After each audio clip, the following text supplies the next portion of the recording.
Welcome to the Penny Bloom Podcast. Ain't another place that has got more bombast. Romp past your mom, dads, listening to Tomcats, talking everything that make you sad. We don't want that. We're here to make you smile.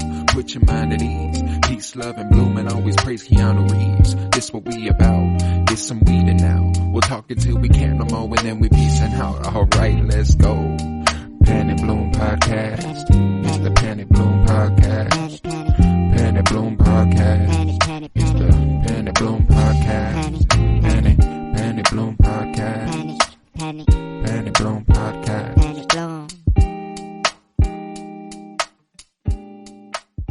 Bum bum ba-da-dum bum bum ba-da-dum da da da da da da.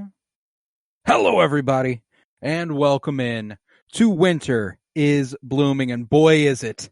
Merry fucking Christmas, everyone. Winter is in fact blooming. It is here.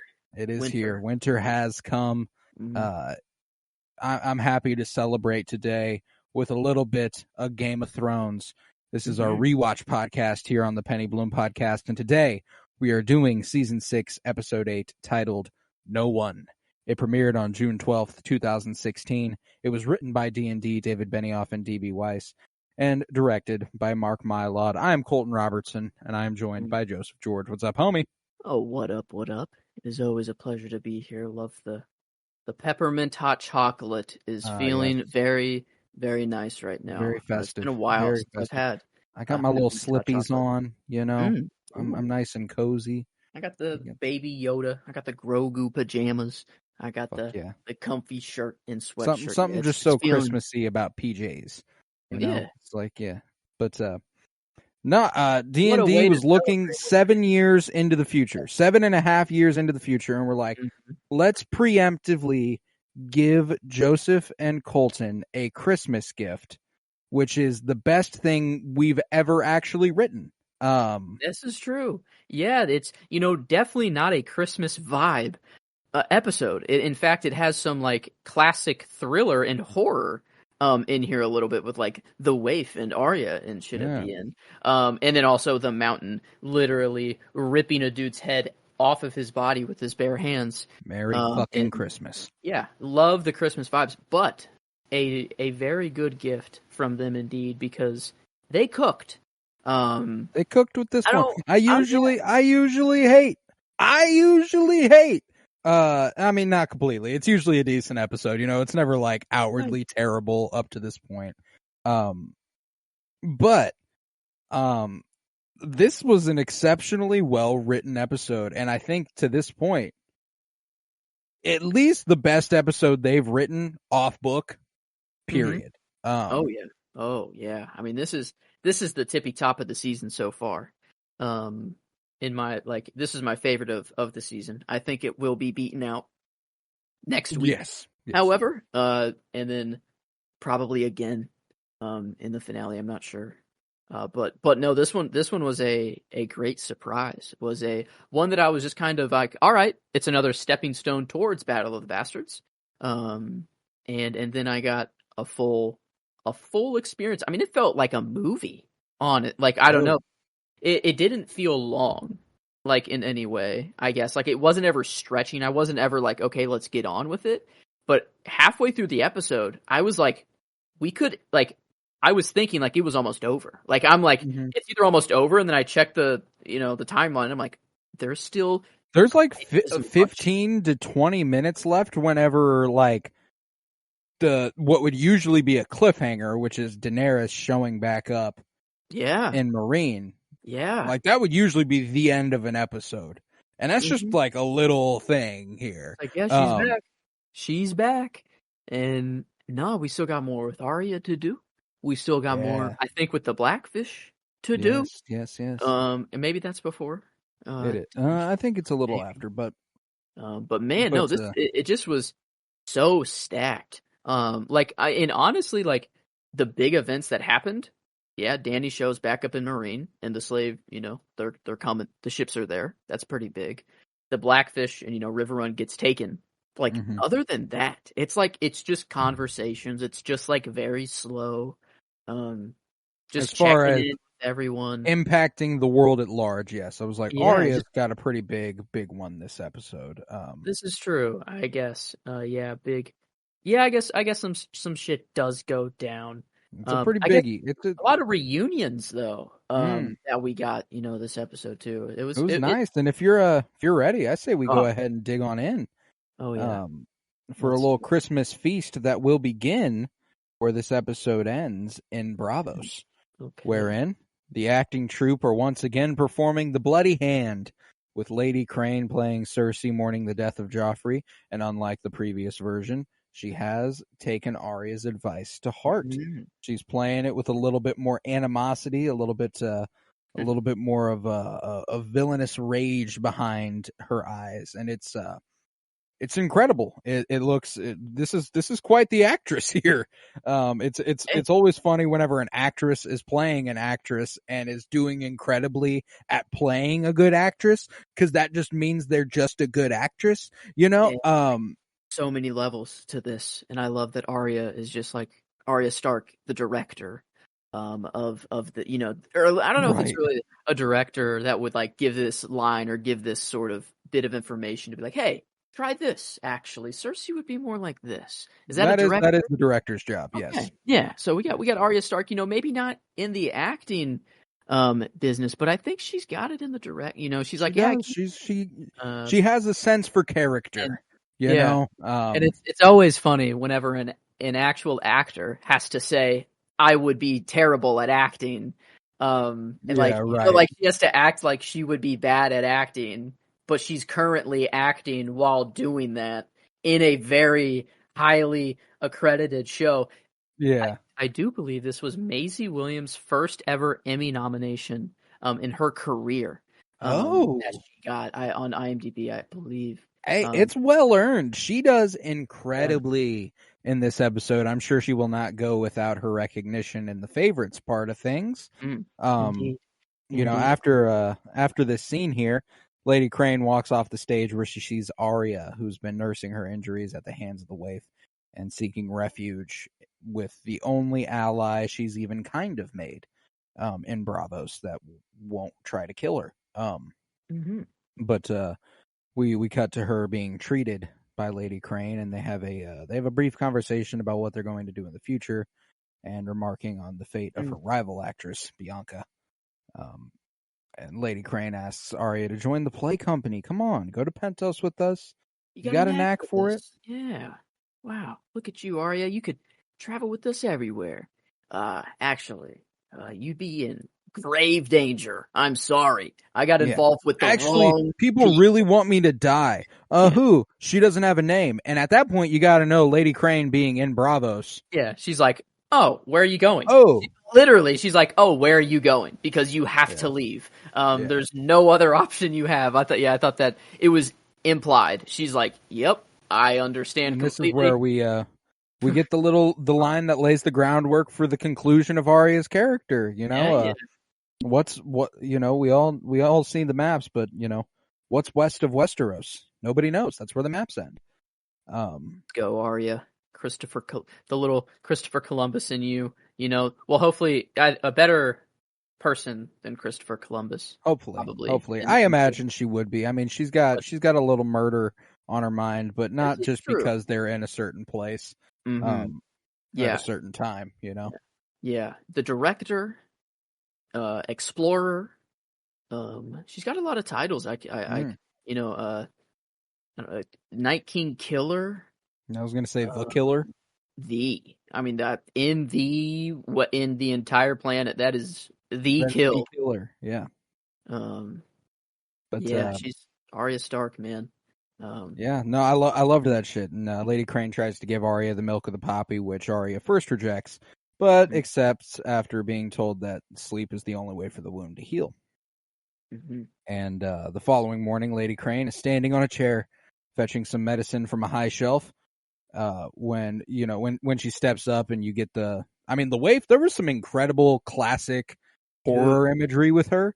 And this one, Faye Marseille, was just spot on, just wonderful. Loved her in this role. I texted you last night that she has this energy that mixes Michael Myers from the Halloween franchise Yes. and the two creepy ass twins from The Shining, and you just yeah. roll all that up into one person, on. and it's The the waif. little head tilt too that she does Yeah. sometimes. The stopping and pausing, when she's like, I'm jumping the gun a little bit. Maybe we should let it happen naturally. But man, yeah, this episode's so good. I wanna just get to it but all. Lady Crane steps up on that chair and she's just like in the room, like she's just there, and she sees someone in her room, and Arya wakes up startled by a crash, and she finds Lady Crane brutally murdered, impaled onto the legs of the chair she had been standing on. And Eesh. And the waif is like, yeah, so if you'd have done it, she'd have died peacefully, but look at her now. Yeah. Wow. I mean, just psychological warfare as well, Yeah. I'm still here to kill you, Arya, but before I do that, let me let you know how bad you should feel. Yeah, I'm actually supposed to be, we are now in a territory where she is gaining an extra face. Mm-hmm. I'm pretty sure all Jaqen informed her of was, if she's not going to kill Lady Crane, you must kill her. Not also kill Lady Crane. So I think we see here that the waif isn't exactly abiding by the ways. She's not of, no one. She's not no one. No one. That's why. She Mhm. has her own urges, her own wants. Mm-hmm. Wow, I've never put that together. Yes. Okay. Yeah, she was definitely not supposed to kill Lady Crane. In fact, Lady Crane would not have been a problem at all. That's where she beat the shit out of Bianca. And Yeah. Bianca's gone, like she's not telling anybody that the family didn't follow through. I think that's probably their worry of why they need to get rid of people, is so that it doesn't go around that they don't back up what they're talking about. No, they're about it. And Arya knows that. So she goes ahead, jumps out of a window, and does a superhero landing on the street, which was pimp. What the fuck is in Milk of the Poppy, dog? Because you can go from getting sliced and gutted to just landing out of a 2-story window like nothing. She was like at least 20 feet up in the air. And damn. I mean, I don't. Maybe Arya's just got it like that. I mean, she was. And then she does this thing where I'm like, like she's running and running and running, and she slides under that wagon on her stomach, and I'm like, oh no, you. Yeah. What are you thinking? I don't know. A lot of weird decisions she's making in this moment to just leap off of things. She doesn't care right now. She's just, I don't know, maybe it's just pure adrenaline that she's just running. But she decides to jump off incredible heights she doesn't know where she's even going at some points. She just goes. But I mean, when you got the waif kind of running at you, you kind of got to throw caution to the wind. She does know that her best chance, and there's also the other fact where she has a place in mind.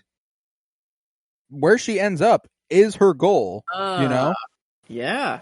It's almost luring the waif into her demise, almost making it seem like she's weakening herself. She leaves a trail of blood. She does all this to get back to where she was at the end of not last episode, but the episode before, I think. Yeah. It's the same room. You were totally right. No, I was like, whenever you were like, I don't remember what happens, I was like, oh, I think I said like last week or the week before, I was like, if you don't remember what happens after this one, you're not going to remember till you see it, because it is that room. Yeah. But wow. Wonderful chase sequence. Faye Marseille, Arya does a wonderful job. Macy Williams does a wonderful job, and Faye Marseille does incredibly as whenever she like walks out of the door through the shadows after Arya jumps out the window. That one. Whenever the first running out. Yeah. No, I was thinking when she's closing the door in that room. And just silhouetted, and she does a little head tilt like, hello. But no, yeah, that whole chase. It's so wild that she also plays a character as likable and as awesome as Vel Sartha in Andor. Yeah, an amazing rebel, like Yeah.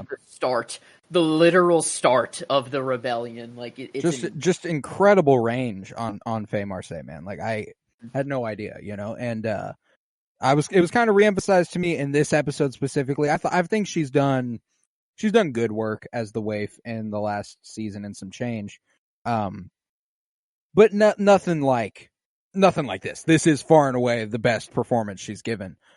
She gets the most time to shine. It's so physical. It's so, because I mean, we also see Vel in Andor run. She does not run the way that the waif runs. Like this is an in character sprint. Like there's a physicality to her performance that is also really, really spot on, and I fucking loved it. But yeah, that shot when she finds herself down below, and then you see her run up on the wall above, and then jump down. Fucking gnarly. Dude, they were, man. So I guess that's more of, is that D&D? Like, is that on them, or is that like cinematography there? Like, there's a little bit of everything going around there. I mean, in terms of riding this chase, there is a certain element to the characterization that they have to have written in.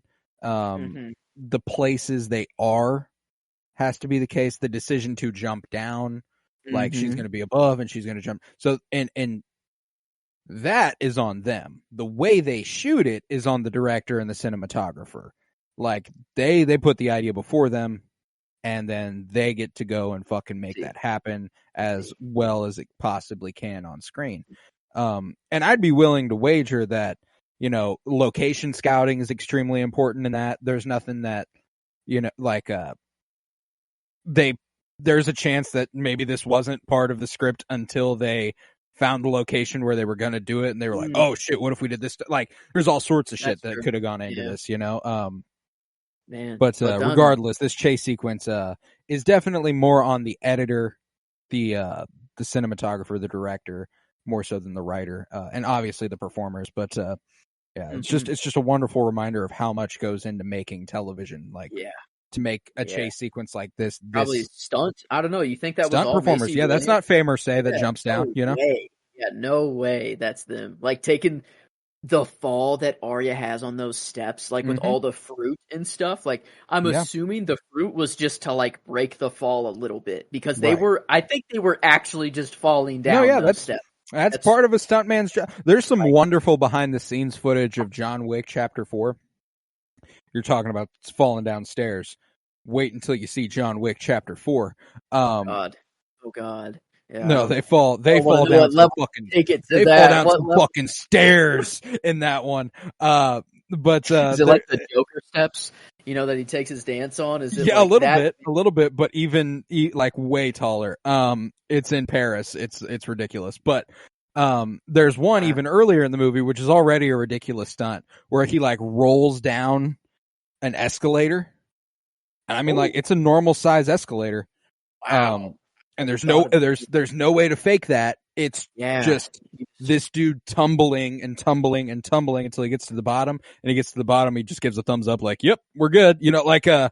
That's some people's fucking job. That's why I think there should absolutely be an Emmy and Oscar category for stunt work. It's insane that there's not. Wow, there isn't? No. Yeah, that's like, they're kind of like the linebackers of football. They do all the work, but none of the credit, Right. I don't know. They're at the flashy quarterback, the actor, and the receivers and running back. They get all the credit. Yeah. But the defense, though, No, I get you. That's exactly it. But incredible stunt work, incredible editing, just a wonderful chase sequence all around. But landing hard, her wound reopens and she flees into an alleyway, and she uses her bloody hand to leave a trail to a doorway, luring the waif into a darkened room that is only lit by a candle. The waif soon catches up with her, and closing the heavy door, the waif tells Arya that she can choose to die on her knees or on her feet. And Arya rises to her feet, retrieving the sword needle which she had placed there a couple episodes earlier. And with one quick slice of needle, she cuts off the top of the candle, and the room is plunged into total darkness. Yeah. I don't know what. One line from the waif that I thought could have been a little harder was this: "I already told you that's not going to help you." When she picks up needle, it is very much obviously going to help her in this fight right now. Like there's no situation where this does not help her cause to defend herself. Like this is literally like unarmed or I guess sword. it literally. I took it as badass in that she is telling her there is nothing you can do with that sword that can affect me. Like you are as useless with the sword as you are without. Damn. Is it okay? Maybe that is kind of hard then. No, it's I mean, like it's not because she immediately gets dealt away with. Because she taught her how to fight with her eyes closed. Exactly. Yeah, it's like easy money, Now I don't have a bamboo stick. I have a sword. I have needle with me this time. Good luck, bitch. Yeah, I'm gonna cut off your fucking face now. Thank you very much. It was. I mean, I love the way it ended. Like, I love that we don't even see it. Like, it's just implied. It is just completely implied. And, like, I wonder on first watch, like, if some people thought that was actually Macy Williams' face up on the pillar, like, that shows up, that it's, like, it looks like the waif, but, like, I just knew it was the waif, like, rewatching. But, like, that's I wonder, a good point. There is a vague, like it's kind you don't really know who it is. A face is, without eyeballs and a mouth, like, it's just empty eyeballs and empty mouth. It's kind of like, I don't know. It's a skin sac, basically. They're both younger it could be women, anybody. but like they're both around the same age, no hair. But for sure. We know who it is. It's wonderful. And later on, Jaqen H'ghar enters the Hall of Faces to find a trail of blood. And he eventually finds that Arya has murdered and ripped off the waif's face and stuck it on one of the shelves. And Arya has also gouged out the waif's eyes, which I think might be the number one sign that it's Arya's doing. It's kind of like, we've learned this is kind of a go-to for her. She is bleeding from the eyes straight up. Yeah, I took that more of just like it's fresh. Like it is fresh off. Like usually they do a lot of cleaning, probably. Right. That's fair. Like, and that's probably more likely it. But Arya has shown the ability to gouge out eyes, and that's something. She does. Definitely did that. I'm headcaning that for sure. She sliced her up, and then while she was still alive, got on top of her and was like, you can't see, but now. I don't know. She said some hard bar while she's crushing her eyes. That definitely happened. We need for sure. We need the director's cut. But I forgot just how much, like, the first time you were watching this whole sequence, how worried you are that you are about to lose Arya. Yes. You know? Yeah. Like it is not going her way until the very end. Until its plot twist was going my way the whole time. You didn't even fucking know. But nevertheless, we get to my favorite scene here, where Jaqen and Arya stand together here, and Arya confronts him. You sent the waif to kill me, and he's like, "Yep, yeah, I did." And he then tells Arya, but she's there, and here you are. You have finally become no one. You have passed the test. You may join the Faceless Men. A little bit of a, maybe, in my opinion, Yoda to Ahsoka during that whole whenever she got framed for bombing the Jedi Temple. I know we fucked up, right? I know, but but now you've passed your trials. You get the gold star. You get the title. It a little bit.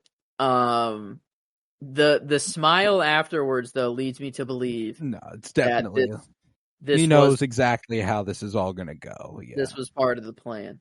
Well, just think of how far we've come with Jaqen H'ghar and Arya Stark. Remember when Jaqen met Arya? That's like season 2. It's so long ago. Is that a coincidence? He pops up in that random prison cart right where she is, and then leads her all along, and then right when she says, "I'm going home," he finally smiles. I don't believe so. And here's why. There is a lot of talk in a later storyline about we're here for a reason. there's a reason that I get brought back. There's a reason that he's given me the ability, and there's a reason that you are here with us. If you will take note, all of those men, the reason they're still alive is because of their connection and the way that they affect Arya Stark. So we come back to the circle of the Lord of Light, the Seven, Faceless God, or Many-Faced God. They're the same fucking guy, and they're communicating to the people who believe in them in the same fucking, like, they're like, okay, doesn't fucking matter. Here's what I'm gonna tell Jaqen. Here's what I'm gonna tell these motherfuckers. Here's what I'm gonna do with the, it's got to be different. It's just they're like attuning to the culture of the people, and it's just like there's some higher power working clearly. Yes. Yeah. Like that's the one thing about Game of Thrones that you cannot deny is that there is obviously a god at work. It's hilarious that's I can't think of many other shows where you can like be like, well, obviously there's a higher power affecting everything. Obviously, God exists in this show. Exactly. Just a very crazy thing to say. But no, it's definitely true here. There's I think it's just George R.R. Martin. If he had to, write himself a god, I feel like he would just call it George or something. Yeah, right. Right. It's just the writers.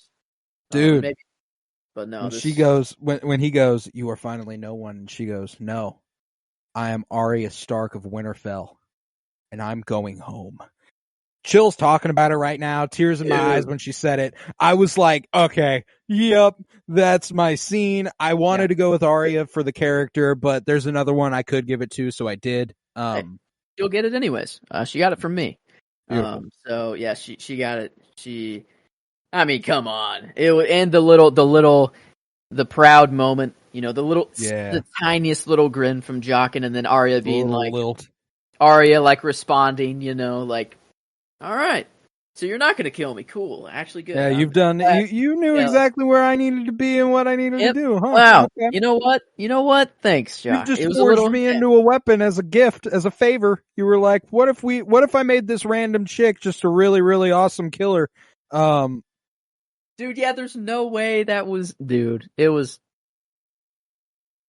I think there's clear, I mean, like, cause we see that the red, and obviously, again, it's all interpretation.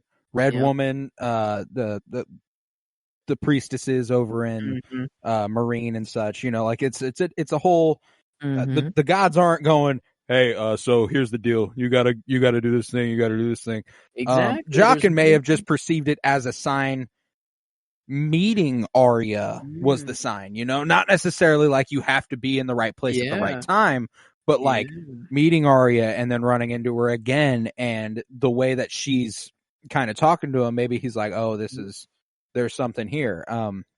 So a wonderful conclusion to an underrated storyline, I think. I don't think that storyline gets a lot of love or enough love, but that forging of Arya, I think the way it culminates is one of the better endings of a storyline in the entire show. It's like, it gives you everything you want. The waif dies, Jaqen doesn't, and it's a good goodbye. Arya gets to go home, and she has dreams to go west of Westeros as well, and oh yeah, she can kill anyone she wants to, because she's fucking like that now. I mean, this is a win-win all around. The only loss is that, like, we're not in Braavos anymore. Braavos is just kind of cool. We don't see that play. We don't see Lady Crane. I guess, we lost Lady Crane. That did stink. R.I.P. Lady Crane. But we did just meet Lady Crane, and, we know she's going to die. Or is that it? Does Jaqen ever come back around, or is that it? Jaqen is no longer a part of the show. Jaqen is done, if I recall correctly. Reveals, no. Arya's the only one who uses faces from here on out. I'm fairly certain that that's the case. I don't recall him recurring in season 7 and season 8. This was it. That's it. That is it. I recall all sorts of theorizing about how he could come back up in season 8, but that just, nothing anyone theorized came back around in season 8. That's true. Yeah, I think every theory was off. But man, no, this one's one one of my favorite storylines just in the whole show in general. So yeah, I don't understand why people don't like this. This is fucking. I love Arya, and this is like she's finally like reached her. She's already been rising, that's for sure. I don't know. She's already been heating up, but she's the one that sneaks up on you the most, though. Here, like it's like all of a sudden she's been so distant from everything, to where you don't even really comprehend how she could affect anything, But when she delivers this line, "I'm Arya Stark and I'm going home," and now she's a weapon. Now she is a trained killer and she is going home. What are we about to get into with her? Like that's what's so fucking awesome about it. But yeah, that concludes the storyline in Bravos, and I don't believe we ever return. Damn. Maybe in the season 6 finale to show her sailing away, but besides that, I think this might be it for Bravos. I don't think we go back. Season 7 and 8. Isn't that in Bravos? Maybe the Golden Company hire, from the Iron Bank. Okay, yeah, maybe something there. But that'd probably be it. Like just a cut to be like, we have to send the Golden. I'm like Company. Maybe the Iron Bank in some capacity, but I don't remember. But yeah, now we're in Meereen, where in the streets of Meereen, the Red Priestesses preach that Daenerys Targaryen has been sent by somebody. It's R''HLLOR. Roar. Yeah. Is there enunciation over here? Alternatively known as the Lord of Light. We'll go with that. Yeah. Yeah. Wow. I mean, you gotta say it like a red woman would. They have that like accent to them. It's like a roar kind of. Just roar. Yeah, she's been sent to end slavery. And Tyrion Lannister and Varys enter the marketplace where they debate the merits of Tyrion's hiring fanatics to keep order on Meereen, and Varys is leaving on a expedition because Daenerys needs friends in Westeros. And he parts with Tyrion before reaching the docks at his expedition, and his expedition would not remain secret if he was seen with the most famous dwarf in the city. And as he leaves, Tyrion corrects him, the most famous dwarf in the world. That's goddamn right, Peter Dinklage. That's not a Game of Thrones line. That's a in real life line right there. It works on so many different levels. And call me elf one more time. It felt so good. Both of my lines. It's either that one or before, just more of a philosophical line of Varys just going had a bar. Tyrion's like, yeah, no, dude, look at the city.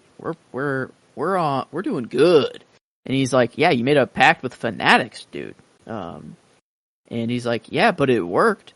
And then Varys says, if you shaved your beard with a straight razor, you'd say it worked. That doesn't mean it won't cut your throat. It's just a hard bar. Yeah. But I gotta give it to Peter Dinklage here, just because it feels dwarf in the world. I don't know. He is right.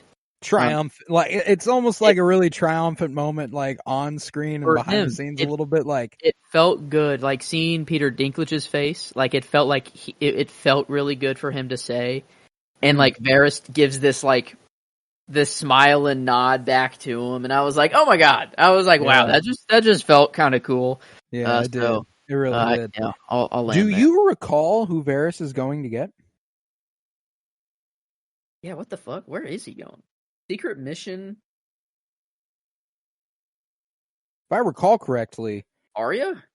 I was going to say the Starks. Does he go to Jon Snow and Davos and the fuck? The Northmen? What does Varys do? Let's see, seasons. Yeah, his wiki is quite long. Where's season 6? Yeah, here I can tell you when the next time we see him is. We see him in the finale of this season, so he does at least get to Westeros. The Sand Snakes? Varys promises fire and blood to Olenna. Yes, he goes to Dorne. He gets Dorne on their side. Because they have no love for the Lannisters. This dude just gets around, dog. Mm-hmm. Damn. Crossing the narrow sea and going all the way south. Damn. Okay, Varys. Wow. Yeah. That's what I'm talking about. Oh my god, his fit goes hard in Dorne. I'm looking at it. It looks very Japanese inspired. Wow. Okay, Varys. Yeah, I had no idea. He was like secret mission. I'm like, wait a minute. What? I mean, it is pretty secretive because I have no idea what you're talking about. I could hardly recall. But But, okay, yeah, going down to Dorne. Yeah, later on, Tyrion meets up with Grey Worm and Missandei at the Great Pyramid, and he offers to share drinks with them to celebrate the resurgence of the city. And when they express a reluctance, Tyrion convinces them to do it in honor of their queen. And Grey Worm complains of the taste, while Tyrion boasts of starting up his own vineyard once Daenerys has conquered the Seven Kingdoms. Oh, and another Arya. I want to go west to west. Another dream. They're like their aspirations. It's. I don't know. This is a feel-good episode all around. I love a little bit more Christmassy than you would have guessed. There we go. There we go. Now that we're obviously some hyper violence, but beyond that, yet we haven't gotten to. I guess the killing of the waif was pretty violent, but we didn't see it. Yeah, exactly. I mean, we saw her dismembered face. Yeah, true. Bleeding from the eyes and mouth. Yeah. But regardless. Lady Crane. Yeah, kind of forgot about her. Oopsies. Yeah, no, I mean, impaled on a chair, but okay, whatever. Merry Christmas. Yeah, but no, this is a great Christmas scene. This is actually one of my potentials for the scene here for the episode. I love just Missandei actually gets a chance to just not be so serious and translate or just do whatever. She's like, I don't know, just being herself, like actually laughing and is like they're just making jokes. Tyrion just finally getting him to drink. He's been unsuccessful. Finally they're being human for the first time. And I loved it. I loved the whole little interaction here, man. Grey Worm and Missandei telling jokes. He asks them to tell jokes, and they claim they don't know how, and he makes a joke about Westerosi lords. Spit it out, you wee shit. It's out. Yeah. Oh man, he's the Stark Lord. Didn't land. Not this crowd. Like, I suppose that would make more sense if you are a highborn Westerosi. But Grey Worm, he expresses his puzzlement, and it becomes clear he doesn't know what a joke is. And Missandei explains, then realizing she is enjoying the wine, as Tyrion asks, you digging it over there? And she's like, yes, very much. Wow, this is actually kind of cool. More jokes. She's like, yeah. Let's go. I mean, like, we're looking at two grown-ass people who have never had alcohol, so, like, yeah. I mean, maybe they've probably had alcohol, but they don't drink. So, a glass of wine... but that'll fucking do it to you. That's true. I guess first off, like never drinking ever. One glass is I mean, that's probably some get strong you going. Shit they got back It'll then. Get you going. Yeah, that's some strong shit. They're not fucking around back then. They all died early for a reason. Even if you were healthy, your liver wasn't. Right. No, I love the this is the second time we get the jackass in a honeycomb joke interrupted at the end here whenever Grey Worm has to be like, yelling and shit's going on, so I gotta go. But like the honeycomb and jackass joke, I thought it comes back around, and I thought like we get the answer. And it does. It does come back around. Does it say the episode in which? The third? This is the second time. The first one was he was talking to Lysa Arryn, apparently. And he got interrupted. It's when he's on trial. That's right. I once walked into a brothel with a jackass and a honeycomb. Yes. And he gets cut off before he can finish. And this is the second time. And then, let's see, the third, does it say? I don't know, it gives the explanation of it. And it's just incredible that he was asked about the jackass and honeycomb. He tells about a genie granting him 3 wishes. So that his first was to give his wife a home fit for a queen. So the genie gave her a honeycomb. His second wish was to have the finest ass in the land. So the genie gave her a donkey. And his third wish was for his tool to hang down past his knees.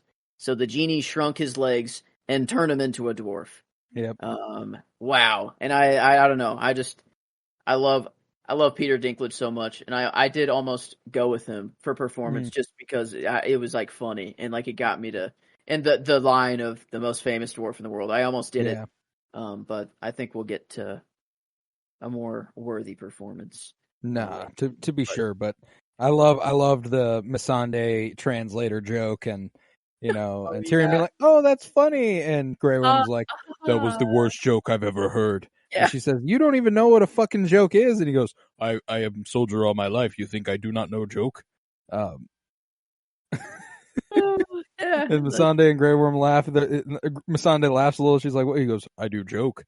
God, this, I don't know. It was just great. I mean, Grey Worm they're kind of like dating, He was so rude, man, like just so judgmental, like immediately. Hey, he's blunt, man. Yeah, maybe that's just the way he is, he's just an honest man. That was the worst joke I've ever heard. In the tone too, he said it though. It was like, it was almost joke I've ever heard. Yeah, he was like, that was the worst fucking joke I've ever heard. I view it as him setting up the pull through of his joke. That he does not know what a joke is was the joke. That's fair. But at least that's my headcanon. But before Tyrion could tell another joke, they hear the sound of bombardment. And looking out at the ramparts, they see a large fleet of ships from Astapor, Yunkai, and Volantis. And Missandei tells Tyrion that the slavers have come to reclaim their property.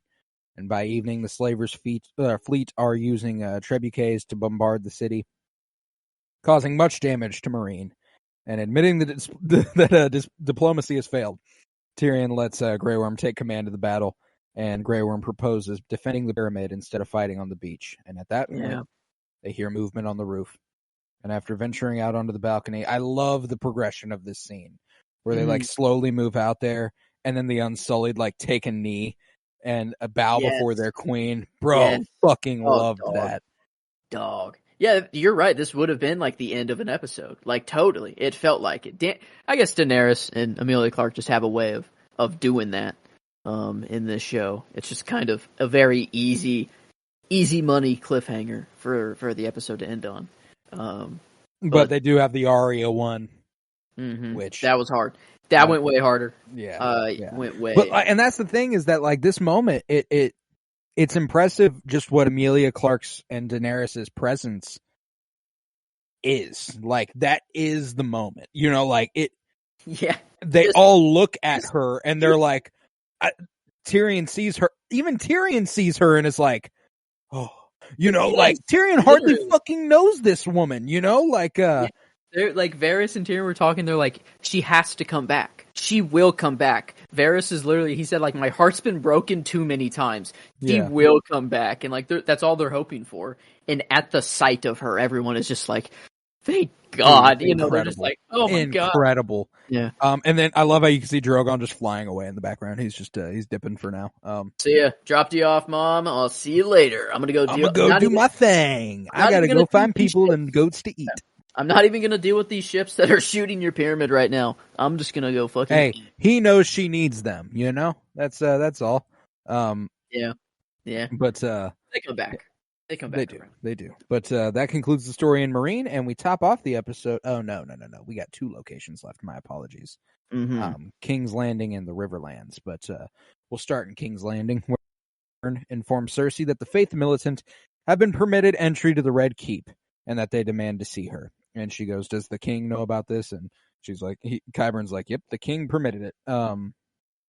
And she angrily gets up and leaves her room. And among the Faith Militant is Lancel, who tells Cersei that the High Sparrow would like to speak to her in the Sept of Baelor. And Cersei's like, no, I'm probably not going to do that. I went with Lena Headey. Yeah. Oh, this was awesome. This is my other contender for scene right here. Oh yeah. No, Lena Headey's performance in this this scene alone is fucking the range she takes you on with her eyes. Yeah. Oh yeah. She barely says anything, really. You know, it's blows just like my fucking mind. It's incredible what she can do. Like when she says, when she's like, no, and then she goes, you have to come now, and she goes, the High Sparrow said that I didn't have to until my trial, and like there's like a genuine fear and concern in her eye. And then, you know, he says, you know, there's no promise was made. You can either step aside or there will be violence. And yes, there will. Cersei looks around and is like, my line of the episode. I choose violence. Yeah. Oh, yeah. Do you know how impactful and culturally significant a show this line is? It's beyond this now. People say, oh, they woke up and chose violence today. This is what that's from. No. Yes. This is where it started. Choosing violence. I choose violence is originated from this episode of television. Dude. And that was 7 years ago. That's about when it started? No way. Like, that makes perfect sense. That's when people started saying that. Mm-hmm. Wow. They woke up this morning and chose violence. You know, oh, he chose violence today. All right. I did. After talking through the scene of Tyrion, Missandei, and Grey Worm, I nailed that down for my scene, but I'm switching. I have to go with this. Her choosing violence. Her delivery, everything. Just, I choose violence. You know, and like she's officially there. This is. Yep. It's over. Man. It is over. It's already perfect from her performance of it, but then we get to see the Mountain actually go to work. Yeah, the violence that was chosen here was rather abrupt. You know, Cersei, you know, the Faith Militant stepped forward, and Cersei moves, and the Mountain steps up. They bury a fucking axe in his chest, and it does nothing. Just tanks it. Absolutely unfazed. Just he takes this dude to the ground, pins him down, and then with his bare hands rips off a dude's head, to which Cersei smiles. I was trying to see, it was very quick, and my TV remote's not fast enough to like pause frame by frame, but like I was trying to see if his spine came with it. Because there's like a blood. It's either a blood splat that is following his head, or he ripped his whole like spine and his head. You know, like just skull and spine just came with it. I don't know, but I took it as a blood trail. I think he separated this bitch at the brain stem. I think it was. Yeah, it probably makes the most sense. But like, if you grab at the jaw, I could see your spine I can too. With it, I can too. Know? In fact, I wish they would have taken it there. Man, but I mean, the thing is brutal, that if they had taken it there, I think they would have emphasized that. That's too cool. It would not have been that fast. Yeah, it's a little bit too cool of a detail for them to have left out if it was not what they did. This is very fair. Yeah. Lena Headey. Sure, but I just heard her say it. I still am in awe that is where it started. This is like the Dark Knight's whole you either die a hero or live long enough to see yourself become the villain. Some men just want to watch the world burn. I choose violence. That's what this is from.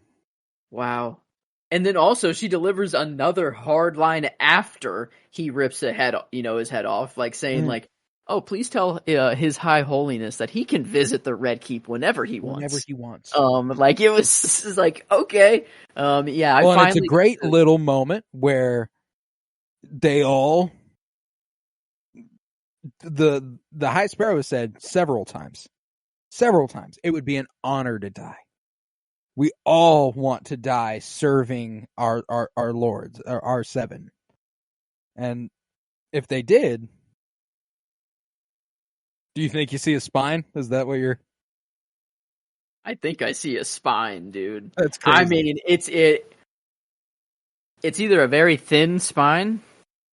I mean, because it would be covered with blood. I mean, it's very slight. Oh. It's the chain that was around his neck.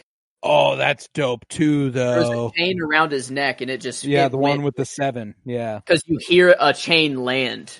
Gotcha. You literally hear it land with the head roll. Yeah. Okay. Yeah. So I knew I saw something. I'm like, oh man, I wish it was a spine. That's some cool ass symbolism anyway. That the whole 7-pointed star came with it. Damn. But yeah, later on, yeah. I mean, Lena Headey was just fucking electric in that scene, and it gives her 16th performance nod for us, which is quite a bit. The Queen. The Queen. But later on, Cersei, Qyburn, and the Mountain enter the Great Hall to find a large crowd there for a royal announcement. And Cersei asks Kevin Lannister why she was not informed. And Kevin bars her from standing beside her son and tells her that her place was in the gallery with the other ladies of the court. And Cersei reluctantly takes her place there while the other women hurry aside, not wanting to be near her or the Mountain. Yes. For one, fuck Kevin. 2, it's like sitting down at a lunch table and everyone leaving. You know, it's kind of Right. that the equivalent here. But Cersei doesn't give a fuck. She doesn't care. In fact, she invites them. She doesn't want them to be next. She doesn't. Exactly. She walks into a group. She's like, "This is my spot. I don't want any of you. I know all of you will leave. Yeah. Thank you for my spot."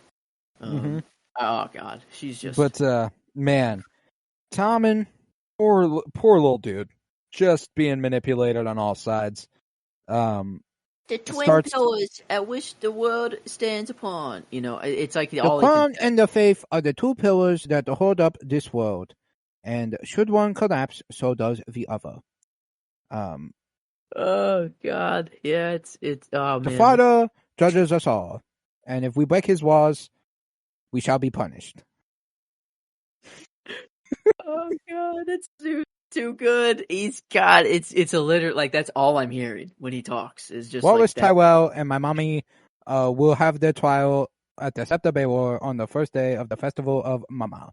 And guess what, guys? Brand new rule, brand new update dropping to the world in the 7 Kingdoms. Trial by combat, we're banning it. It's done. You can't do it anymore. It is unfair. It's too OP. People have been abusing it. It's a bug. I'm done watching people get whacked. Not fun. We gotta stop that. So it's banned. Sorry, Mom. I know that affected you the most, as you literally said last episode. I have the Mountain. I am not worried. No longer worried. Fucking Tommen, man.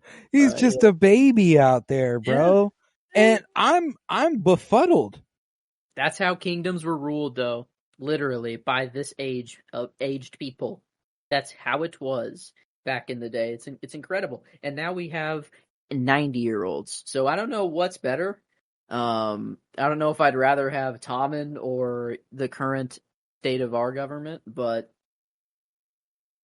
here's my thing, is that, like, obviously Tommen is a child, and he's extremely worried about his wife.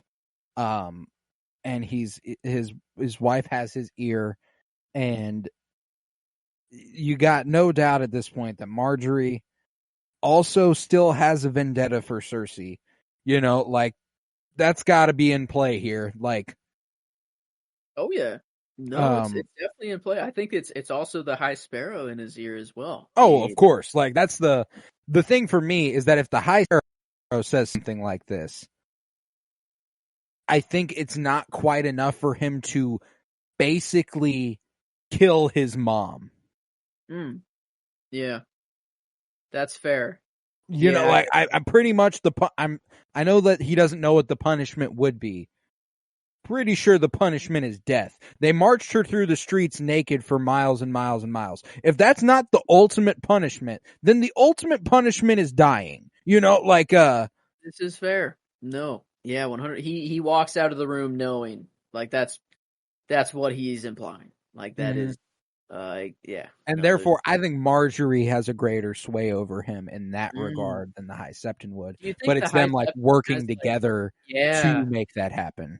yeah. Okay, because I was gonna say like it's purely the High Septon telling Marjorie like, "Hey, do this." Like convince Tommen to do this, but no, like Marjorie would also be like cool Marjorie with that. also is like He's like, the yeah, because reason she's good. Marjorie is She's in this good. situation is because of Cersei. So Yeah, like, no walk of atonement for her. She's clear. She has mhm, brought Tommen in, so all of her sins are gone. yeah, Marjorie's all good.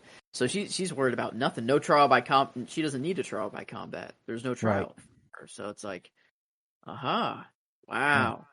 wow, wow. Indeed, yes, indeed. But as the king leaves, Qyburn tells Cersei, who had been planning on calling for a trial by combat with Mountain as her champion, that his little birds have been investigating an old rumor that she told him about, and that it was found to be much more than a rumor. Oh, you talking about Wildfire? Yes, this is a continuity error, which is hilarious. Yeah, like we already knew. She was the propelling force for production of Wildfire to continue at the beginning of the show. I guess it kind of makes sense because Tyrion was like, "You're not doing it any longer. I'm taking it over. It's wraps." So There would maybe, I'm maybe it's specifically under the sept is what yeah, she's looking for. Like I guess there's, yeah, but yeah. It's she like knows. maybe she's like, "Was it still being made? Did Tyrion get rid of it? And is there some of it perhaps stored under the sept?" And I think that's Yeah, why Qyburn's like, "Yeah, it's actually we got it all it's perfectly set up. yeah. No, the thing for It's me is the wraps." way it's said. I think it's implying that she didn't know there was wildfire under the city and she'd only heard Mm, about it. okay. Hmm. So I do think this is a continuity error, and there is ways to talk your way around it for sure. Yeah, no, it does seem weird though because I was that's what I felt. I was like, wait, what? I'm like, she was Yeah, literally because like Tyrion's moment with Wildfire earlier in the show was, "You're no longer making this for my sister. You're making this for me." yeah. Oh, it wasn't even telling Cersei that. It was telling the guy who made it. Yeah, the His pyromancer. Yeah, yeah. Oh, damn. Okay. Do you think Cersei ever went down there to talk to the pyromancer? Probably the pyromancer came up to her. So maybe she didn't know that there was just that. Like she never went down to the storage yeah, room. yeah. And Maybe she's. I mean, like she doesn't. She's not one to get her hands dirty for sure. Yeah, I guess I've never. Yeah, but it did seem weird off rip. That's for sure. Here, Um, let's see. I'm gonna check if this episode has like any goofs on the IMDb to see if people like agree mhm. with me. Yeah, I never checked that section. Um, but yeah, Yeah, no, none of them. doesn't. None of the goofs here say that. There are 4 though. I'm not reading all that though. It's a lot of stuff. Yeah. But yeah. Regardless, that concludes Story in King's Landing. Brought me 2 of my favorites. I tried to spread the love as much as I could. And I would have, Yeah, but Lena Headey's too good, and I Choose Violence is too good of a line. So I ultimately I yeah, that went with that. scene. I'm hammering down that scene. I Good. love the drinking one and the idea of giving Grey Worm and Missandei and Tyrion like another. It's happier, it's a nicer moment. But this is a Game of Thrones moment. You know what I'm saying? Like this is I saw Lena Headey at work and I saw The Mountain at work yeah. in rapid succession. So I'm going with that one. It's a dub, yeah. Mhm.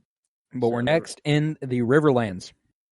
mhm. This is our final location, where several men, including Katniss and Morgan, members of the Brotherhood Without Banners who took part in the massacre of the villagers, are exchanging jokes over a campsite fire.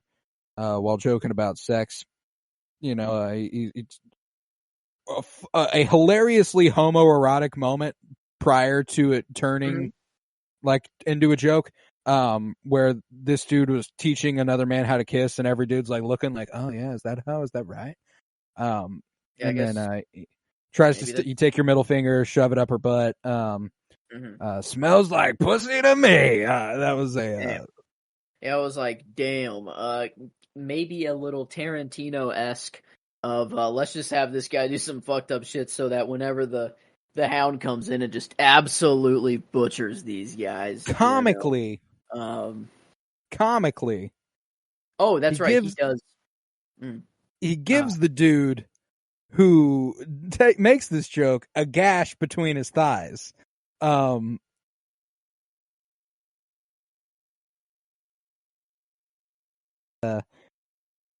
fell out. That was. Oh man, but wow, the first just clean decapitation. You know, I think he even did it with like one hand too, or something. Yeah, I don't know, just clean head off. And then just the other guy, the one dude that was, I don't know, just a young guy, he was like just so scared. He was frozen. You know, he didn't know what to think. So the Hound just, I mean, buries it in his chest. And he's like, oh man, yeah, I'm dying now. Okay. Yeah, until I Choose Violence came around, I was so close to picking like, you know, when he yells, fuck you, he goes, come on, you can do better than that. And he goes, cunt, and he goes, you're shit at dying, you know that line, you're shit at dying, you know that. Yeah, that guy's cunt. See, it's like me, I can't, he said it like I would say it, like it was with holdback still, and he was dying. You know, like it's like there's like a question mark at the end, like he's searching for the Hound's approval of his last word, which is hilarious. He's like, fuck you, and he's like, that was terrible, come on, what else you got? Cunt. It was wow. Yeah, the Hound is that's my character. I went with the Hound. I fucking loved him. There is obviously all sorts of shit he can do wrong, but he can't do any wrong. You know, I love everything this man does, and him coming along and slaughtering these motherfuckers was fucking hilarious. Oh God, no, yeah, a lot of violence. Because the thing is that like,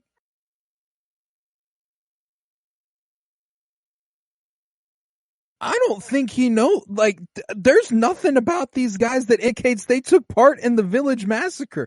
I think he just walked up and started killing 4 guys. You're kind of right. He does just sprint at them and just take them out. Does he know that were they in the Brotherhood, or were they just? They are. They were Brotherhood without banners. So like, I'm assuming he knows where they're camping out. Yeah. I'm like, there's a way around it, but regardless, I thought it was hilarious that he just kills these guys. I need to get some rage out, you know, just a little killing, a little ultra violence. Well, I mean, like, this is immediately what he does after, like, he leaves the site of Brother Ray hanging with an axe, and this is immediately what he does. But later on, Sandor stumbles upon a forest clearing where he finds that 7 members of the Brotherhood, including their leaders, Beric Dondarrion and Thoros Amir, are in the process of hanging Lem and the other two renegades for their role in the unauthorized attack on the village. And as the 3 condemned men stand on the blocks with nooses around their necks, the Hound explains that they killed his friend. And Thoros, you know, you have friends? And he goes, not anymore. Damn. Yeah, it was a rough one. I was like, damn, man, I'll be your friend, man. This shit, man. No. He needs a friend. He had Arya, lost her. Just needs a homie. Just needs a down ass bro. But he's like, can I fucking kill them then? Is that cool with y'all? And they're like, no, probably not. The Hound's like, they deserve a much worse death than hanging. And Beric's like, no, don't do that. Out of respect for your loss, you can kick one of the fucking blocks out from under them. No, not good enough. I need 2. It's like, really? This is all I'm getting? All right, well, at least give me 2 of them. Yeah. You know, my God, that's a shit deal. This is a shit deal, and he complains, pointing out that in the days gone by, they would have killed all 7 of them to get his way, but ultimately agrees to let them simply hang. And muttering that having them hanged is too quick, Sandor kicks the blocks from under the feet of the 2 men, including Lem, and takes Lem's boots off for himself as the body is still twitching. And then he looks up as he's tying them on and goes, got anything to eat? Yeah. That doesn't kill your appetite, nothing's gonna, you know what I'm saying? Yeah, he's a killer. That's it. That's nothing to him. He was hoping for a lot more than that. if anything, that made him hungry, probably. Yeah, for sure. that was nothing. He got a nice new pair of boots too. Yeah, gotta love that. Very resourceful. They were just gonna let those clothes rot and go to waste. How wasteful of them. There's good clothes there. I mean, Damn obviously, shame. you don't have to eat. That's weird. Leave that resource there. That's all right. But like all the clothes and shit, all their somebody could use them. I mean, shit. Come on, where's the nearest Goodwill here? Yeah, right. in Westeros. Is there any seller marching around selling wares? Yeah, I guess you got to carry shit. They don't really have cars, and it's tough. They got carts though, but regardless. After the executions, the Hound joins the Brotherhood for a meal by a creek, and Beric suggests that he should join up. Come with us. Let's do this shit. We're fighting for a greater cause. Yeah. And that, cold winds are rising in the north, he says. And the Hound is skeptical of their chances of success and distrusts them due to the, earlier acrimonious encounter with them. I love when he arrived and he's like, Beric, I killed you once. I'll fucking do it again. Yeah. Yeah. Oh, when the Lord of Light allowed you to beat me, and he's like, really? No, I was better than you before you blabbered about the fucking Lord. I was better than you during the fight, and I'm still better than you. And Beric even was like, yeah, you're probably right, actually. Beric recognizes him as a fucking warrior, He's like, yeah, and, we're fighting against things that seek to destroy all life, so we need you. We need you on our side. And he then tells Sandor that it's never too late to help. A close one for a line for me. There are a lot of lines in this one, man. Oh, dude, like this. That's why I was like, this is one of the best written, like dialogue wise. Yeah, it's nuts how good this one is.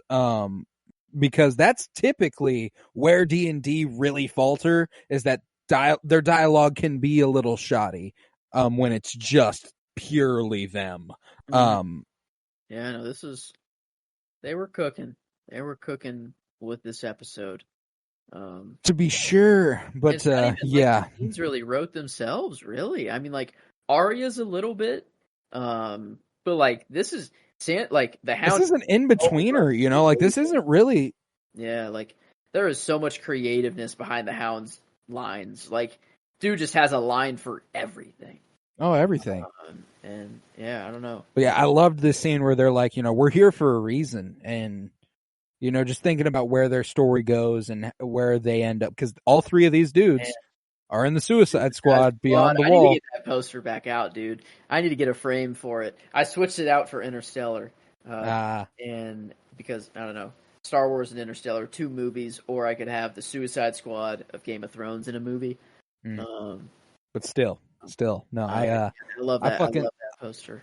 But Thoros, obviously, like, don't know if you recall, Thoros dies on that mission. That's where we say goodbye to Thoros. Yeah. Yeah. And it's in the service of bringing the dead back to King's Landing so that Cersei knows, and maybe she'll send an army north. She doesn't, so it doesn't even fucking matter. God damn but it. then Beric dies protecting Arya. Damn. And the Hound saves Arya as well at a different point. And it's just like, wow, that's their purpose, because the going north of the wall doesn't result in anything. That doesn't help anything. What does help is their interactions with Arya Stark. And that's fucking cool. Like, I love that shit. Wow. Wow. She needed to be the one. I mean, she needed the gods. Their plan was to get rid of the Night King. It seems that's the ultimate goal, and defies everything they're about. They're like, yo, this should not happen. Yeah, I mean, they don't give a fuck about much, killing, raping, all that shit. They're like, whatever. But the Night King, they're like, holy shit, this dude's they're got like, let the dead rest, brother. Like, what are you looking? God. Yeah, they're like, gotta stop this guy. Yeah, that's crazy to think about, because like it's clear like the gods are just not chill with the Night King at all. No. But yeah, all the while Brienne of Tarth and Podrick Payne travel to River Run, and they deliver Sansa Stark's. They're trying to deliver Sansa Stark's letter to the Blackfish, and upon arriving, they discover that the Lannisters and Freys are besieging the castle, and soon they are surrounded by several Lannister horsemen. Brienne tells them that she has come to see Jaime Lannister. Tell him that I have his sword. And while Brienne speaks with Jaime, Podrick is waiting in the camp when he is suddenly put in a chokehold by an unseen figure who is revealed to be Bronn. And if there's like a happy-go-lucky fuck yeah scene I almost went with, it was this one. I fucking loved the Pod and Bronn reunion.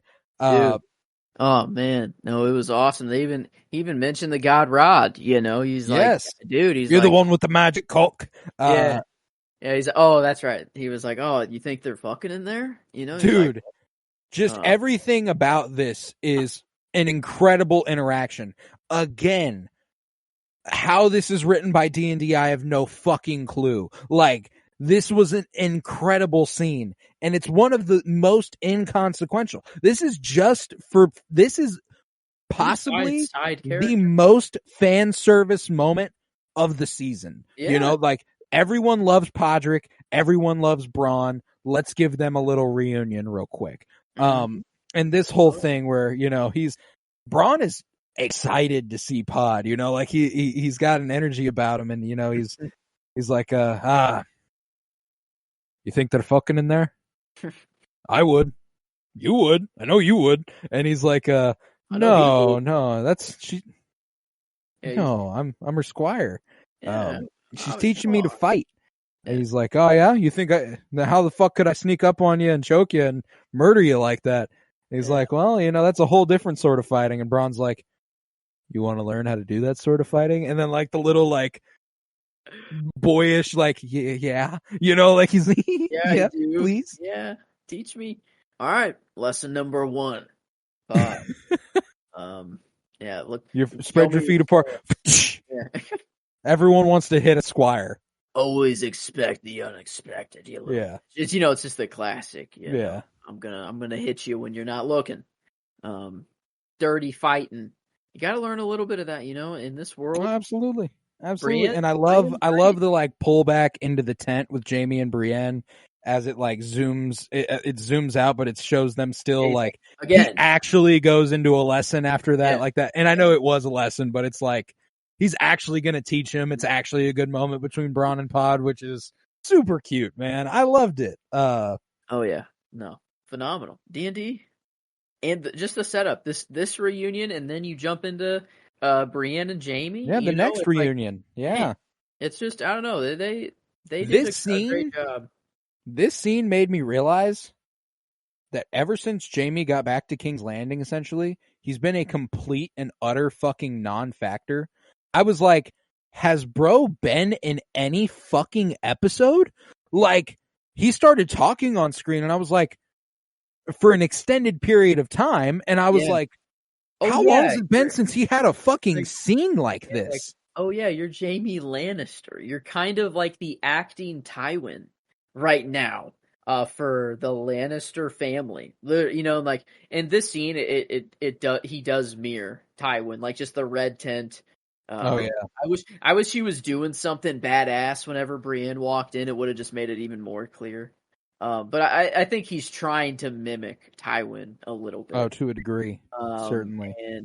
But no, he's definitely still a little. He's more fucked up than even Tywin is. Yeah, I shouldn't say since he got back to King's Landing. You know, he did. You know, he freed Tyrion and stuff. They had some good moments. It's like season 6 anyway. Like, what's happened? I feel like season 5 he goes to like Dorne, so we get a lot of stuff there. That's season 5, right? Like I'm not tripping. Yeah. Cuz Marcella died at the end of season 5. That's the end. So yeah, he's in Dorne. Yeah. Yeah, so okay, season 6 I feel like he's been a complete and utter nothing burger. He talked to Tommen one time. Talked to Tommen, talked to Cersei last episode, and talks to Brienne in this one. I can't think of a single other thing he's done. Which reminded me this interaction here where Jaime and Brienne meet here in the tent while Brienne is found, Sansa, their situation is complicated by a bounty that Cersei has placed on Sansa's head.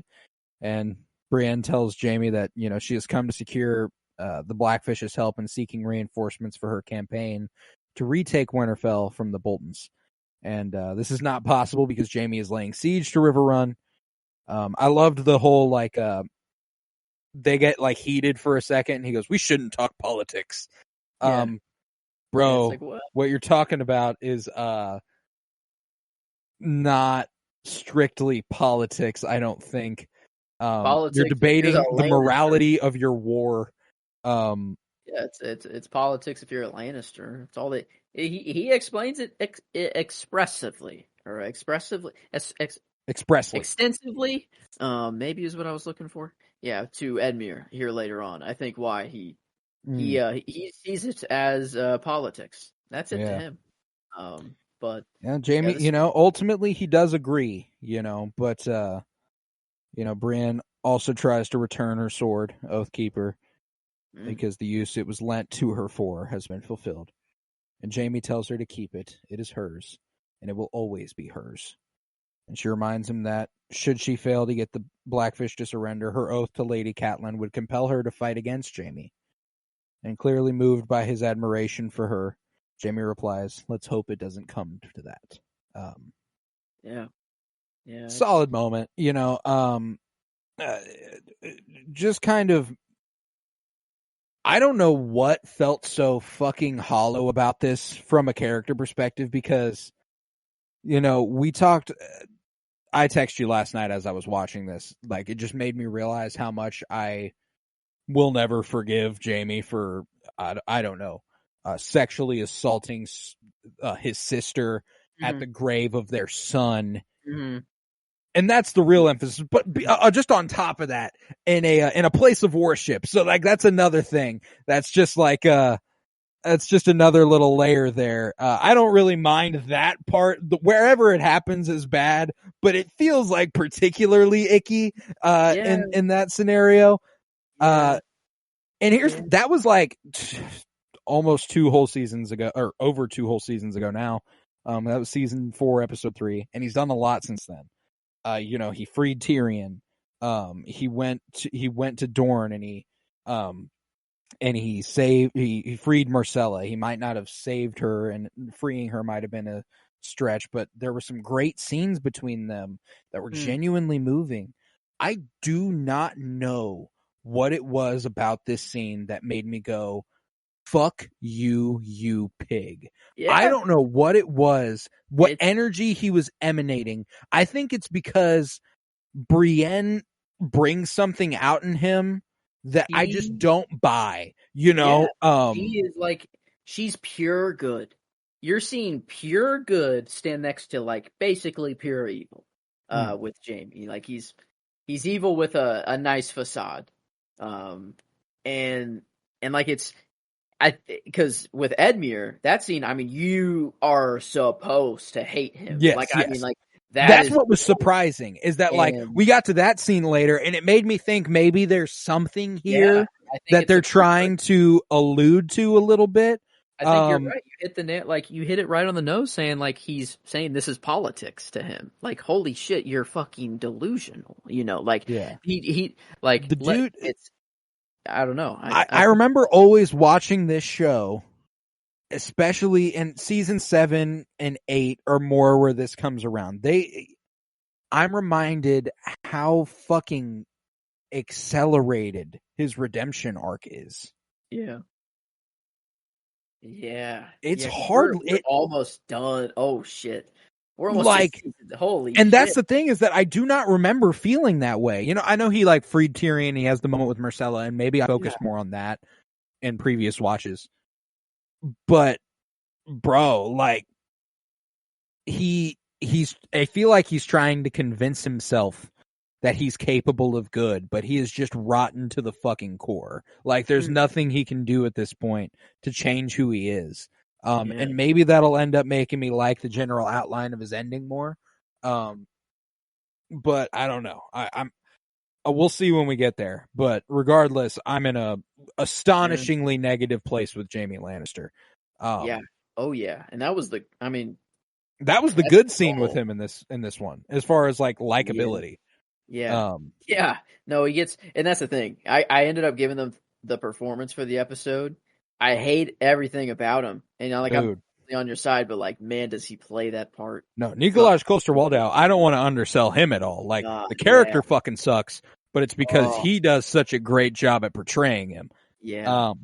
No, I had to go with him. And I mean, even like he has a lot of screen time as well. The River Run siege is quite a lot of the run time. Him with Brienne and him like going into River. I mean, there's a lot with him.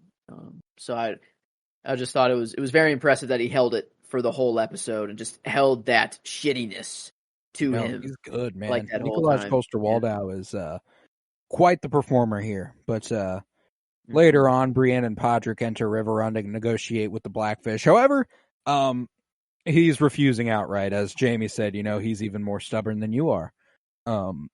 And Brienne then tells him of her oath to his grandniece Sansa and shows him Sansa's letter. And while sympathetic, he's like, I get it. She wants to take back her home, but this is my home, I'm going to hold it while I can. And he can't help. So Brienne tells Pod to get the maester to fetch a raven. We have to send a message to Sansa telling her, I failed. God dang it, Brienne. Brienne, I feel like you're being a little tough on yourself. Yeah, because it was even like at first she was like, tell her we failed, maybe? And then she was like, no. She specifically stopped him and was like, no.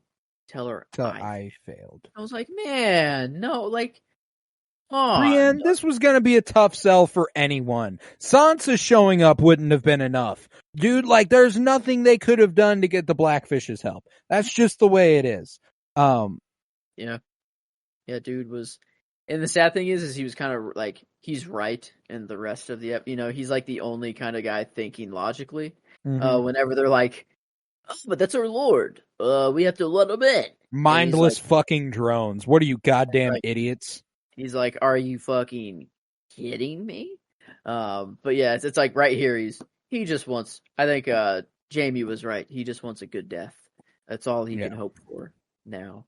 But I mean, he's also honorable. He's sticking by his home, sticking to his roots, I guess. Absolutely. So it's what. Later on, Jaime visits the captive Edmure Tully and apologizes for the conduct of the phrase. I'm so sorry. Is there anything I can get you? What can I do for you? And Edmure is still defiant and insists that his uncle will not surrender River Run. And Jaime then informs Edmure that he had sired a son with Rosalind Tully. And Edmure's like, yeah, no, I've never met my fucking son. I know I haven't seen my wife since that first night. I'm living a great life, Jaime. Thank you. Eesh. And he's like, if you can convince the Blackfish to surrender, we can set you up with a nice place in Casterly Rock, and everything will be okay. Everything can be cool. We can give your son a proper education, some lands when he comes of age, and one day he could be a great lord. And Edmure's like, you're fucking vile. You know that? You're a disgusting piece of shit. And Jaime responds that he would let the gods decide. And Edmure's like, oh, how fucking great for you. That like I was close to giving Edmure not the performance. His performance is great. But the character for this one.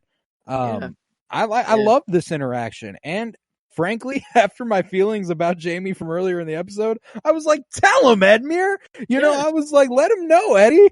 I think it's kind of hilarious that like someone as small of a factor as Edmure is like talking down to Jaime Lannister. It's like it's Edmure Tully telling Jaime Lannister undeniable truths, or like questioning like, hey man, dude, I really want to know. The delivery of the line when he goes, hey, tell me something. How do you sleep at night? Yeah.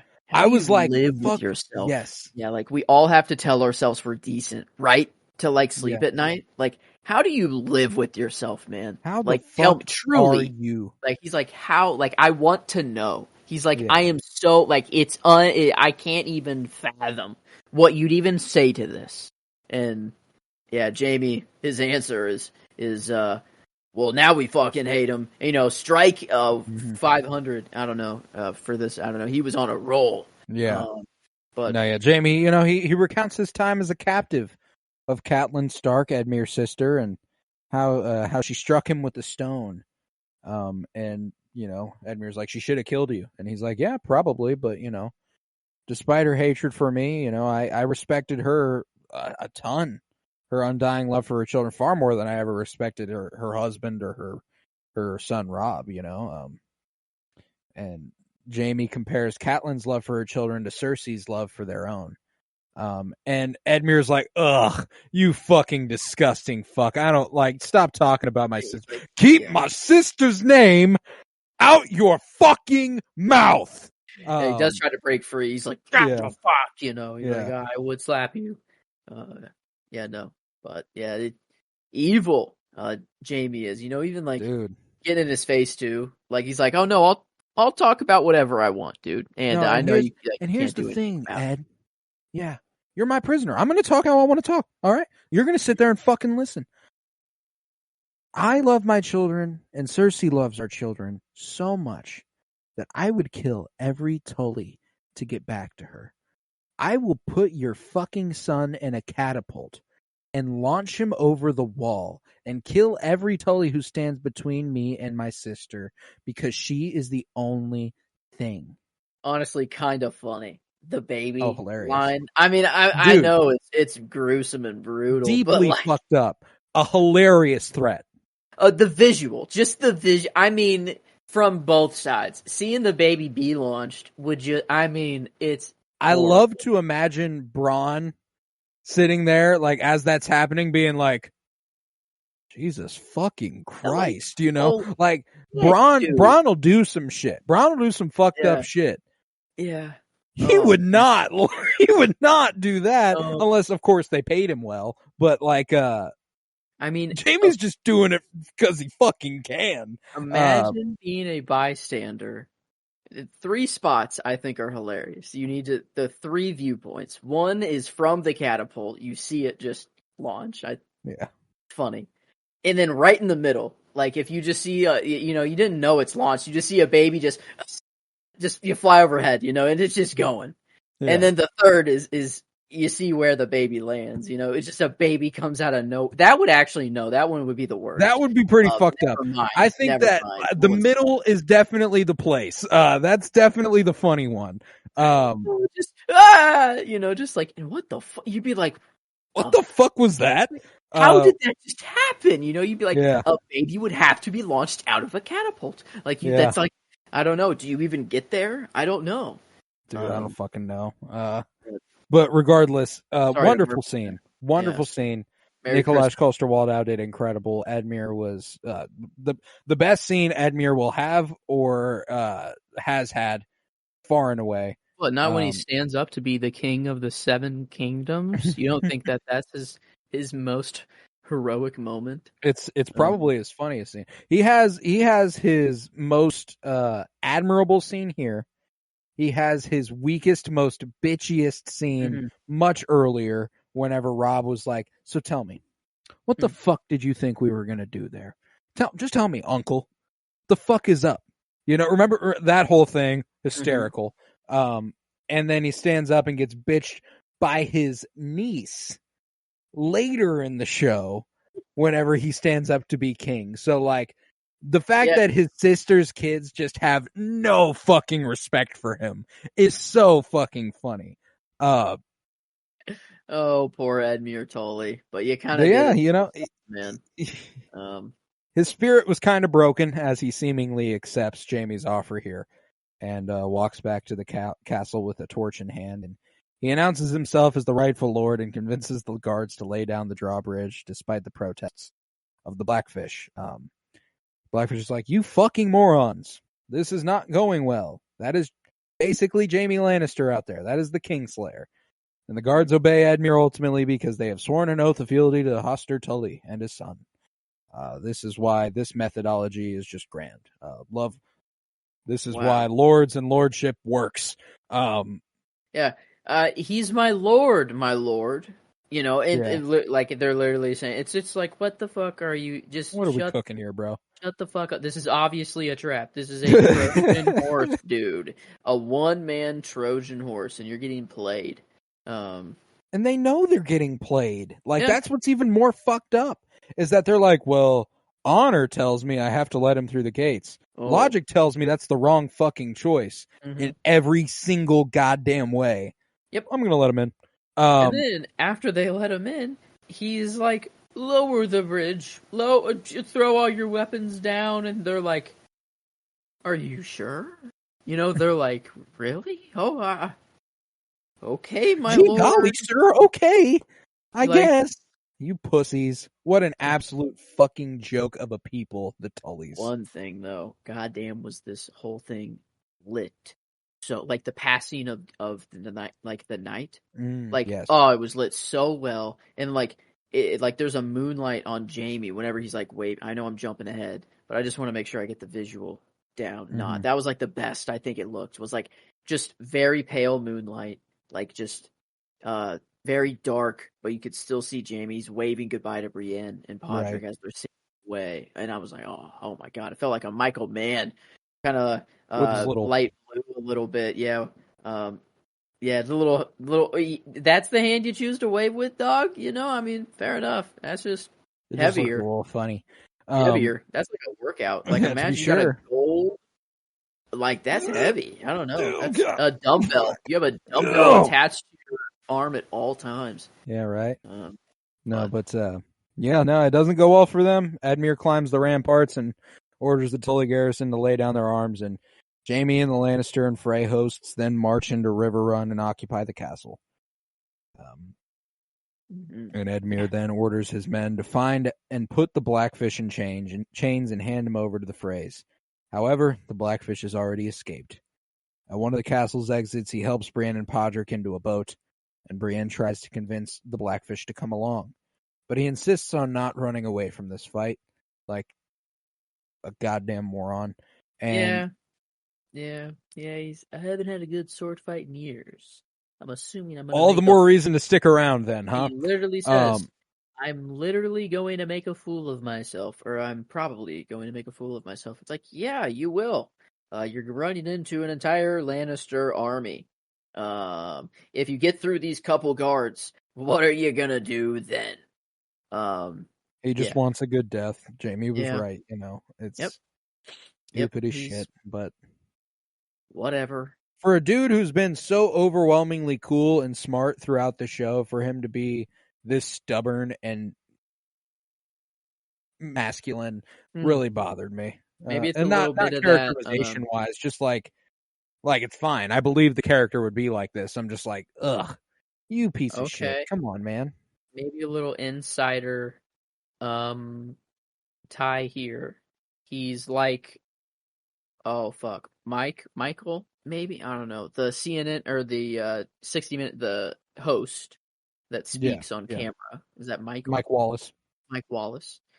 Saying that like you're remembered for the last thing you do. And if the last thing he did was give up his home to the Lannister army and then died, that would suck. But if he goes out fighting that very thing, you know, that's what he's remembered for. And that's his I suppose Brienne and Podrick can tell that story now. Yeah, because the Lannisters won't. They're not gonna tell it at all. They're just gonna be like, yeah, we just fucking, it was the easiest take. They're not even gonna write it down. We're like, yeah, we took over River Run in one day. Yeah, exactly. The phrase sure as shit won't give them that love. They fucking hate the Tullys, you know? But it lasted like what, a couple days maybe? Yeah. Like was it even a couple days? Not long lasting, to be sure. Wow. Probably a couple weeks. We do a lot of traveling and true. Fast traveling in the last couple and then episodes. Jaime shows up. The siege is already there, and then Jaime has to show up. Fair enough. Yeah, okay. That's sad. Sad. Yeah, no, it is. But he tells Brienne to continue serving Sansa, and assures her that she will do a better job of it than he has done. And as Brienne and Podrick escape, the Blackfish stays behind for a final stand. and on the ramparts, Jaime is informed of the Blackfish's death. He then sees Brienne and Podrick rowing away on their boat, and he quietly waves goodbye. And Brienne waves back.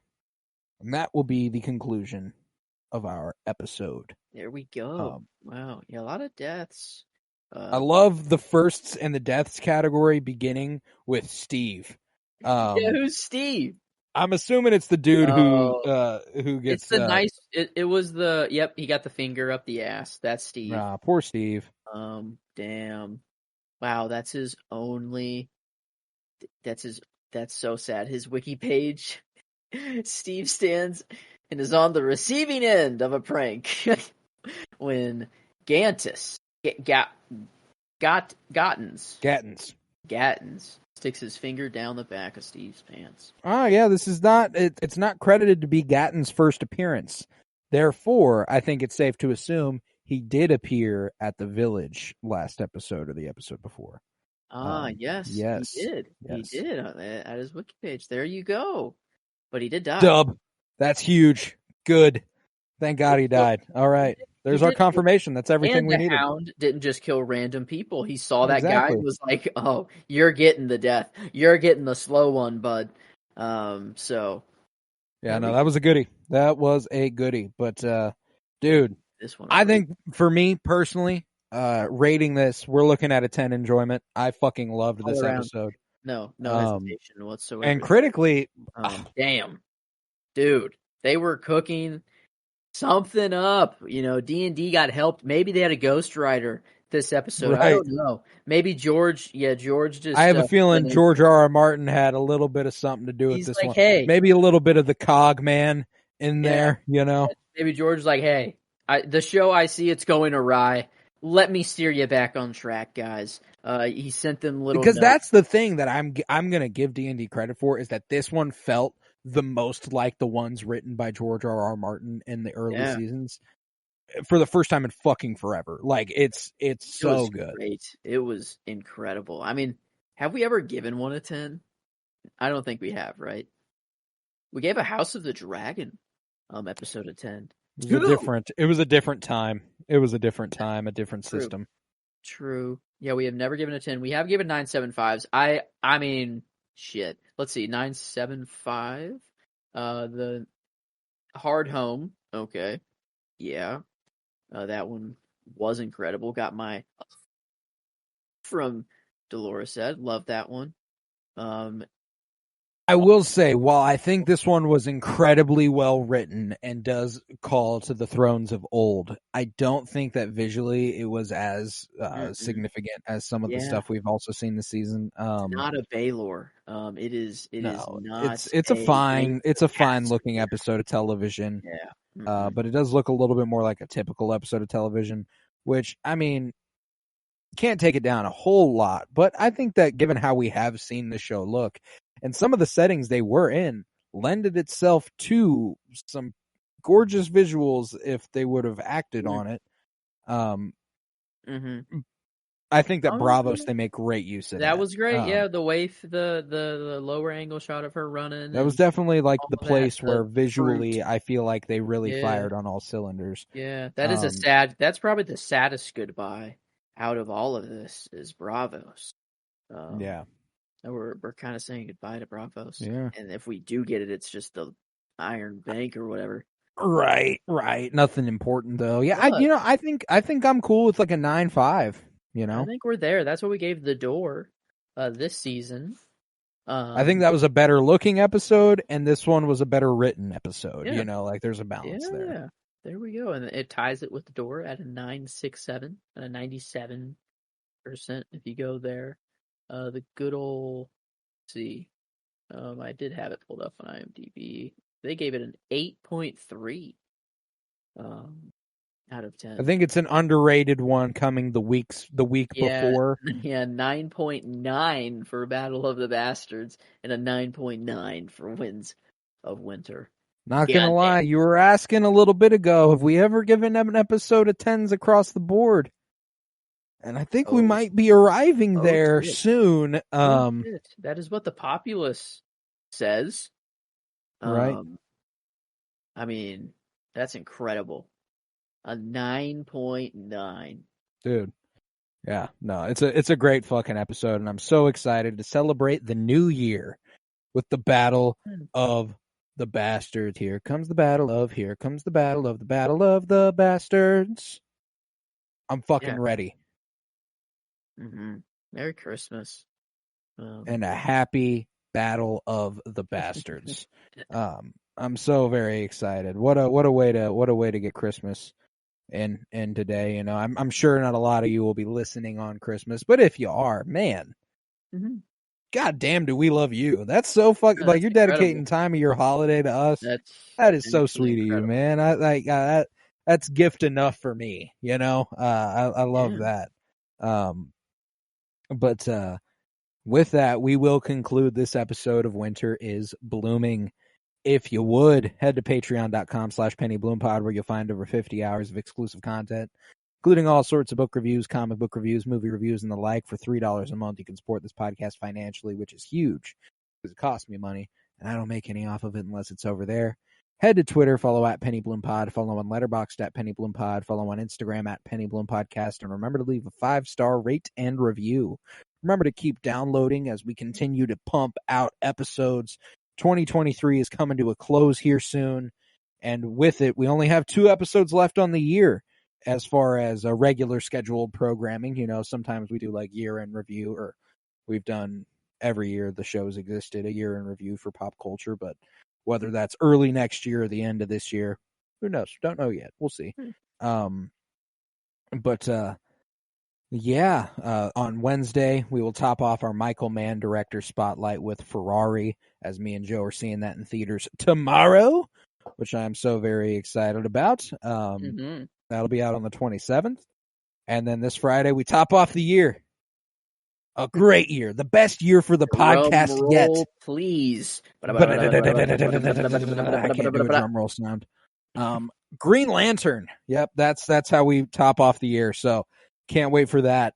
You know, maybe we slip in the year in review on January or December 31st. And might not be a bad idea. Might be the time for it. I would say on Green Lantern, maybe. Yeah, like that's probably the way to go. You know, get in the best movies of the year, that sort of thing. I think that's I think it's a move. You know, we did it last year for movies and TV, and that was a fun episode. So, yeah, I think we'll get that in. But with that, I was Colton Robertson. I was joined by Joseph George. Thank you very much, homie. Oh, thank you for having me. It's always a pleasure to be here. Oh, and it's always a pleasure to have you. And remember, peace, love, and bloom. And I choose violence.